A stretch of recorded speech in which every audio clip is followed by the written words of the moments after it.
Change the world, start off by making your bed. If you make your bed every morning, you will have accomplished the first task of the day. It will give you a small sense of pride, and it will encourage you to do another task, and another, and another. And by the end of the day, that one task completed will have turned into many tasks completed. Making your bed will also reinforce the fact that the little things in life matter. If you can't do the little things right, you'll never be able to do the big things right. And if by chance you have a miserable day, you will come home to a bed that is made, that you made. And a made bed gives you encouragement that tomorrow will be better. To pass SEAL training, there are a series of long swims that must be completed. One is the night swim. Before the swim, the instructors joyfully brief the students on all the species of sharks that inhabit the waters off San Clemente. They assure you, however, that no student has ever been eaten by a shark, at least not that they can remember. But you are also taught that if a shark begins to circle your position, stand your ground. Do not swim away. Do not act afraid. And if the shark, hungry for a midnight snack, darts towards you, then summons up all your strength and punch him in the snout, and he will turn and swim away. There are a lot of sharks in the world. If you hope to complete the swim, you will have to deal with them. So if you want to change the world, don't back down from the sharks. Over a few weeks of difficult training, my SEAL class, which started with 150 men, was down to just 42. There were now 6 boat crews of 7 men each. I was in the boat with the tall guys, but the best boat crew we had was made up of the little guys, the Munchkin crew, we called them. No one was over 5'5". The Munchkin boat crew had 1 American Indian, 1 African American, 1 Polish American, 1 Greek American, 1 Italian American, and 2 tough kids from the Midwest. They out-paddled, outran, and outswam all the other boat crews.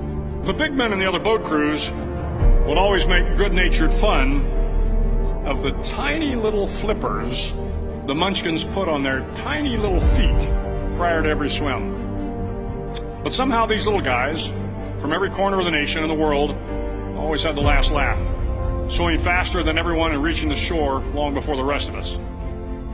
SEAL training was a great equalizer. Nothing mattered but your will to succeed, not your color, not your ethnic background, not your education, not your social status. If you want to change the world, measure a person by the size of their heart, not by the size of their flippers. The 9th week of training is referred to as Hell Week.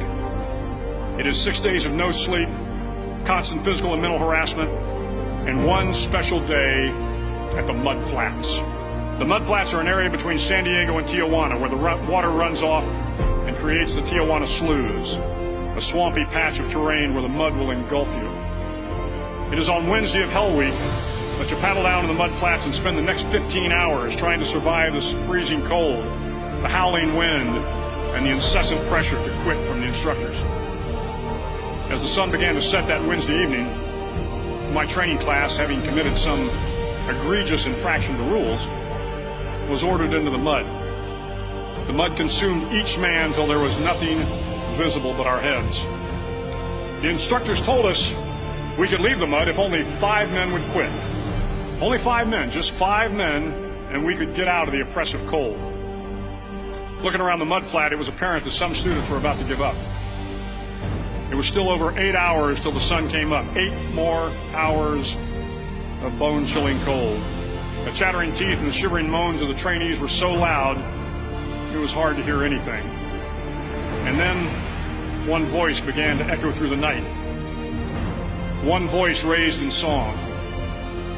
The song was terribly out of tune, but sung with great enthusiasm. One voice became 2, and 2 became 3, and before long, everyone in the class was singing.